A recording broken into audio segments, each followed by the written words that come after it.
कयाधु ने सोचा कि आज हमारे पति देव सीताराम बोल रहे हैं और यह तो तारक मंत्र है, इस मंत्र का जाप करने से उद्धार होता है। और कहते हैं 108 बार अगर कर लिया जाए तो परम कल्याण होता है। कयाधु ने संकल्प लिया कि सीताराम का नाम, यह मंत्र 108 बार उच्चारण करवाएंगे। जितने भी राज्य के नौकर थे सब जा करके, कयाधु कहती जा करके यही पूछो कि पंछी क्या बोल रहा था। सभी जाए, महाराज जी तपस्या में क्या विघ्न बाधा पड़ी? अरे वो पंछी सीताराम बोल रहा था। इस प्रकार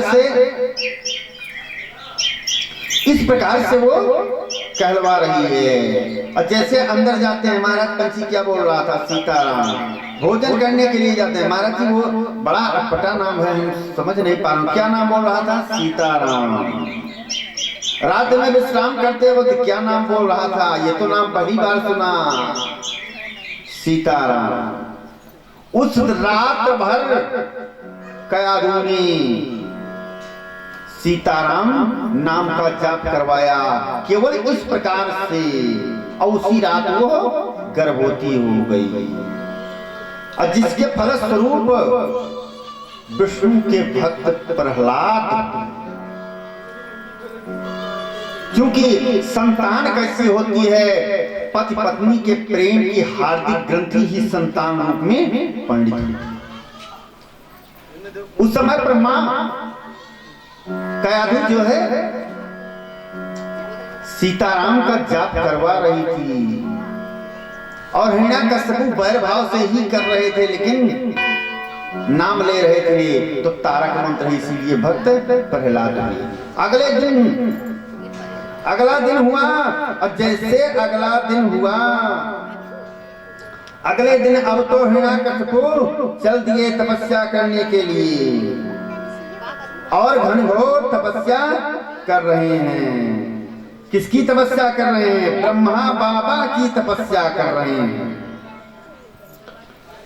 अंगूठे के बल खड़े होकर के, दोनों हाथ ऊपर करके तपस्या कर रहे हैं।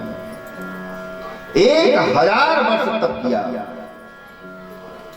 और 1000 वर्ष जब तप किया तो तप के प्रभाव से सिंहासन जलने लगा। स्वर्गलोक का जब सिंहासन जलने लगा तो समस्त देवता गए, कहा कि ऐसा है कि कोई तप कर रहा है और जाकर के वरदान दो। ब्रह्मा बाबा आए, देख रहे हैं कि हिरण्यकश्यपु के शरीर में केवल अस्थि मात्र ही रह गई है। तुरंत कमंडल से जल निकाला, पहले से अधिक बलवान हुआ। कहा कि ठीक है,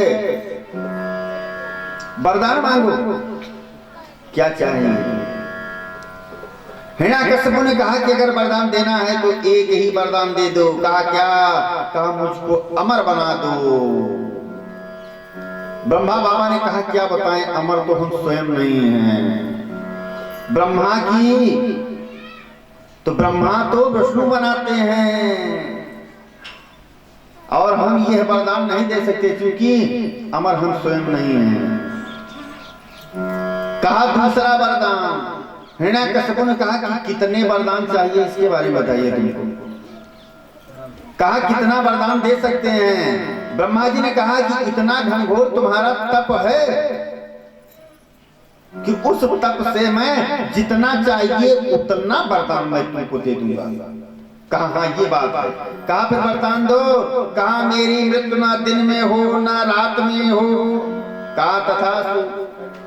कहा आपकी बनाई हुई किसी भी शिष्ट से, पशु पक्षी जीव जंतु से मेरी मृत्यु न हो। ब्रह्मा जी ने कहा ये भी ठीक है। कहा साल के 12 महीने में किसी महीने में मेरी मृत्यु न हो। कहा नहीं होगी। कहा ना जमीन में हो ना आकाश में हो। कहा नहीं होगी। सब वरदान देते चले गए। अंत में सोचते हैं हिरण्यकश्यपु कि अमर होने के लिए संपूर्ण हमने वरदान मांग लिया। लेकिन सृष्टि दो ने किया था। कल के प्रसंग में हमने बताया था कि एक ब्रह्मा बाबा किए थे सृष्टि, एक हमारे भूत भवन भोलेनाथ वो सृष्टि किए थे, भूत प्रेत डाकनी साकनी पिशाचनी। तब कहा कि ऐसा है भूतों से भी मेरी मृत्यु न हो। कहा कि ठीक है भाई।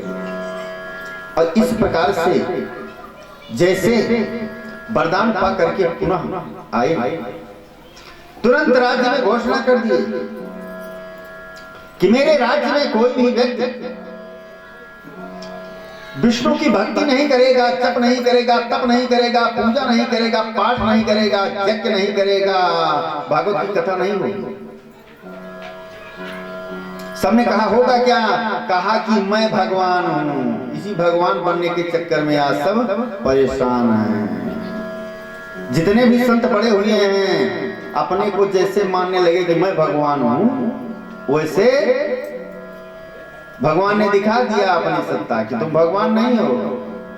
मेरी कृपा है जब तक कि सम्मान तुमको मिल रहा है, और कृपा दृष्टि हो गई, अगर कृपा दृष्टि खत्म हो गई तो खत्म हो गई।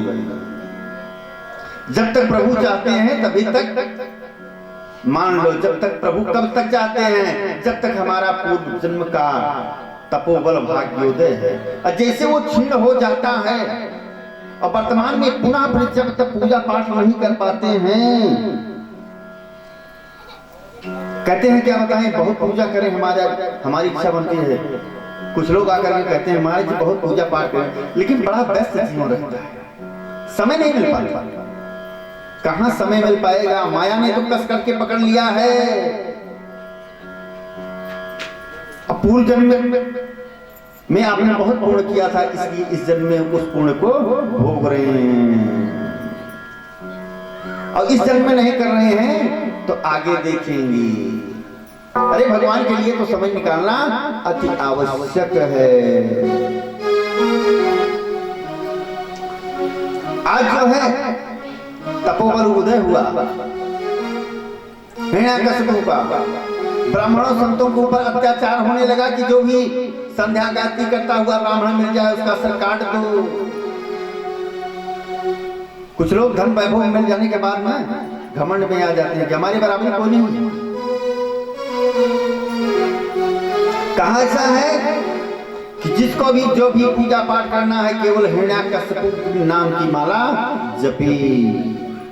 अगर कोई जपता मिल जाएगा तो उसका सर काट देंगे। दूत लोग चारों तरफ सैनिक लोग पता कर रहे हैं, आते हैं, कहते हैं कि भाई और तो कोई नहीं महाराज, पूरे राज्य में आपके नाम की